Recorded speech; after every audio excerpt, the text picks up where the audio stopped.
Hey guys, welcome to Pajama Let's Play. I'm Michelle, host of Pajama Let's Play, where we talk all things Kingdom Hearts. Today, I'm going to talk about memories and their correlation with the character's darkness. But before we get into that, make sure to like, share, subscribe, and ring the bell. You can check out my Patreon or leave a tip via PayPal. All those things are in the description box down below. As per usual, there will be spoilers, so heads up there. So, darkness and memories. As I was rewatching the cinematics, it occurred to me that when the characters lose their memories, they also lost their darkness for the most part, which honestly makes sense to me.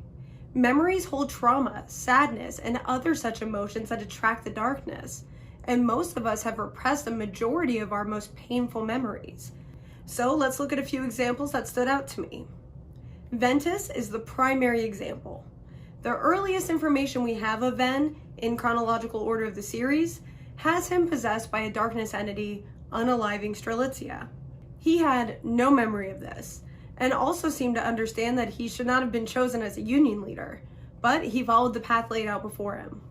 His darkness entity seemed to go into hiding at the time, but when Ven starts to remember what had happened, the darkness entity was ready to exit him as a vessel. He goes unconscious, the darkness entity revealed itself, and exited Ven's body. After everything was explained, Ven woke up and banished or defeated the darkness with pure light. Once the darkness is gone, he goes unconscious again. Other than the tail end of the Union Cross finale, the next time we see him chronologically is the series of training where Xehanort eventually removed Ven's darkness to form Vanitas. It fractured his heart and he again fell to sleep/unconsciousness. Throughout Birth by Sleep, he deals with Vanitas until they form an imperfect Keyblade. He fights Vanitas within his heart and goes unconscious once again. Aqua puts him in the Chamber of Waking, where he stays in a sleeping state until they return to wake him, where he immediately deals with Vanitas.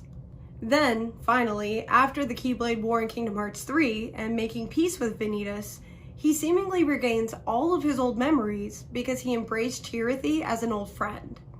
All of those examples line up with Ven's struggle with the darkness entity he housed, which to me implies that darkness is the holder of memories, or that memories are a form of darkness.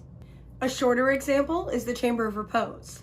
As Lucio explained in Kingdom Hearts 2, the room was built to correspond to the Chamber of Waking, and it's where they conducted their experiments on the heart and darkness. Xemnas spent a lot of time sitting in the throne there, contemplating the memories of Terranort, Xehanort, and speaking with Aqua's discarded armor. As the dark counterpart to the Chamber of Waking, I find it interesting that this is where Xemnas deals with his own memories. This is also a good segue to Terranort. When Terra lost his heart and surrendered to the darkness, he ended up in Radiant Garden, remembering only his name. To be fair, it seemed to me that Xehanort lost his memories, while Terra maintained his in all of his forms, especially as the guardian to Ansem, Seeker of Darkness. Even though he is bound and silenced, he clearly remembers what happened because Terra is able to take his identity back in that form and save his friends. And that form happens to be a form of a rather formidable Heartless, also a form of darkness. Subject X is much more complicated because we know practically nothing about her. The most widely accepted theory is that she is Skuld, so let's just go with that for a minute. We know Subject X has no memories beyond 5 friends and a key, and the infamous phrase, "May your heart be your guiding key." Regardless of her origin, she's clearly from the Age of Fairy Tales, which would imply that she survived the Keyblade War of Union Cross. If she is Skuld, it's even worse because she endured the fall of Scala ad Caelum, the gaslighting nature of the Datascape, and, she thinks, losing player to darkness. Waking up without memories of that makes complete sense to me. And while we did not see her lose her darkness, I think it would make sense if the darkness got stripped in the process of making her way to the time frame of Birth by Sleep. Even if she's not Skuld, we still know they conducted experiments on her due to her lack of memory, and they may have even found a lack of darkness in her heart, which would have fully piqued Xemnas' interest because of his experience as Xehanort. Even if he doesn't have the memories of that time, he would have been so intrigued that it may have ramped up the experiments. The final example I have for today is Sora. He doesn't lose his own memories until he gets to Castle Oblivion. I know the castle was intended to disorient the people within it, but it's also the dark counterpart to the Land of Departure. In that darkness, the castle can manipulate the memories of those who enter, as well as hide the memories of anything resembling Ven and the Land of Departure. Sora starts at ground level and makes his way upward, losing more memories as he steps closer to the light. Riku, however, does not lose his memories as he makes his way through the basement, which is also a nice metaphor for darkness. Yes, Naminé played a rather large role in altering those memories, but the fact that this all went down in Castle Oblivion tells me that this was an environment that allowed her magic to thrive. And on that note, Naminé does not seem to represent darkness in any way. She's blonde, in a white dress, made from a princess of heart and therefore lacking darkness, and has complete control over the memories of others. She can erase them, manipulate them, and rebuild them. While this doesn't fit the theme of darkness holding memory, light and dark work hand in hand, so it makes sense to me that her gift is bordering on the line of dark versus light. Also, in manipulating his memories, she also removes the memories others have of Sora. Then, when we do see a form of Sora's memories, in the form of Xion, she has black hair and serves the organization. I see that as a subtle nod of her being tied to the darkness, because she's the amalgamation of Sora's memories of Kairi, rather than being born of someone losing their heart. When others look at her, they see something that represents how they feel about Sora, and seemingly the person connected to him that they are the most bonded with.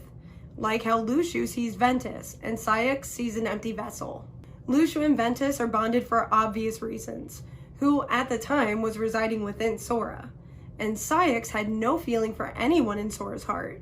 I think it's possible that the person they see is also the person they have the darkest feelings about.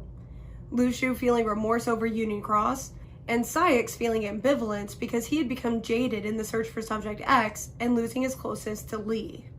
The only part I'm struggling to fit in here is the nobodies. Other than those connected to Sora, they retain their memories from their somebody while also serving the darkness. They wear the cloaks that protect them from the darkness, and according to this theory, would protect them from their own memories. If you can find a way to explain all of that, please let me know in the comments. Either way, it seems to me that darkness is required to have memories, which makes sense to me because most memories are not bright and happy. The memories we hold on to are the ones that transformed us into the people we've become, and those are typically filled with trauma.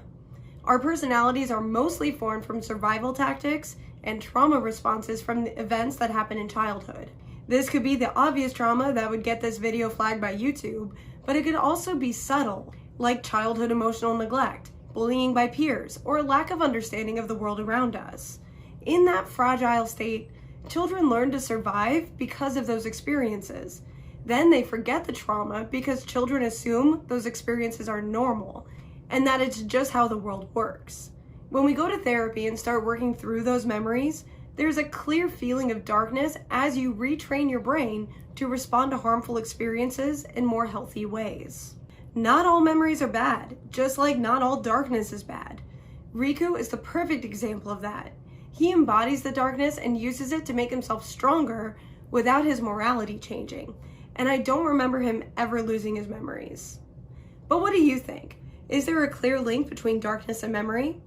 How do the nobodies in Organization 13 fit in with that? Is there another explanation you like better? Tell me all about your thoughts in the comments down below.